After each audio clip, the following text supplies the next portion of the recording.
HMPV human మెటానీమో virus ఇది ఈ మధ్యకాలంలో కొద్దిగా అందరినీ కూడా భయపెట్టిస్తుంది. కొంతమంది స్ట్రెస్కి గురవుతున్నారు. చాలా జరుగుతున్నాయి దీని గురించి. అసలు ఇది 2001 సంవత్సరంలోనే ఐడెంటిఫై అయ్యింది. అప్పటి నుంచి చాలాసార్లు వచ్చింది, పోయింది, చాలామందికి వచ్చింది, చాలామందికి తగ్గిపోయింది కూడా.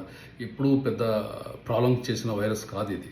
ఈ వైరస్ మనకి సేమ్ కోవిడ్కి, ఇన్ఫ్లుయెన్జాకి, ఆర్ఎస్వి ఈ జాతికి చెందిన ఆర్ఎన్ఏ వైరస్ ఇది. కాకపోతే ఈసారి ఏంటంటే చైనాలో వచ్చిన వైరస్లో వాళ్ళు గమనించింది ఏంటంటే ఒక 3 మ్యూటేషన్లు, అంటే 3 మార్పులు జరిగినాయి. దాన్ని బట్టి అది ఒట్టి రెస్పిరేటరీ సిస్టమ్ కాకుండా, అంటే ఊపిరితిత్తులు, లంగ్స్ వీటికి కాకుండా ఈవెన్ నర్వస్ సిస్టమ్ కూడా అఫెక్ట్ అయ్యే ఛాన్స్ ఉంది, పాసిబిలిటీ ఉంది అని అన్నారు. అది ఎంతవరకు కరెక్ట్గా అవుతుందో మనకు తెలియదు. కానీ బేసికల్గా ఏ వైరస్ వచ్చినా, ఏ పరిస్థితి వచ్చినా మనం మన జాగ్రత్తలు మనం వహించాలి. ఈ వైరస్ ఎలా వస్తుంది ఒకరి నుంచి ఒకరికంటే, మనం దగ్గినప్పుడు, తుమ్మినప్పుడు ఆ తుప్పర్లో నుంచి వచ్చే వైరస్ ఇది. అదే ఆ తుప్పర్ ఎక్కడ పడిపోయింది, అది అక్కడ మన తుప్పర్ మీద పడిన దాని మీద మనం చేయి పెట్టేసి అది మళ్ళీ మనం ముక్కు దగ్గరనో, కళ్ళ మీదనో, నోట్లోనో పెట్టుకుంటే ఆ ఇళ్ళు మళ్ళీ వస్తుంది. కాబట్టి కోవిడ్ లాంటి జాగ్రత్తలు మనం వహించాలా. మాస్క్ వేసుకోవాలా, చేతులు కడుక్కుంటూ ఉండాలా రెగ్యులర్గా, సబ్బు పెట్టేసి. మరీ అత్యంత అవసరమైతే ఏదైనా హ్యాండ్ స్టెరీలియం కానీ శానిటైజర్స్ కానీ వాడచ్చు. దెన్ అగైన్ దానికంటే కూడా సబ్బుతో కడుగుతాం అనేది చాలా బెటర్. దెన్ డిస్టెన్స్ మెయింటైన్ చేయటము, ఇలాంటి కొన్ని జాగ్రత్తలు తీసుకోవాలి. ఒకవేళ ఎవరికైనా జ్వరం వచ్చింది, దగ్గు వచ్చింది, తుమ్ము వచ్చింది, వాళ్ళు ఐసోలేట్ అయిపోయి ఇతరులకు రాకుండా వాళ్ళ జాగ్రత్తలు వాళ్ళు వహించాలి.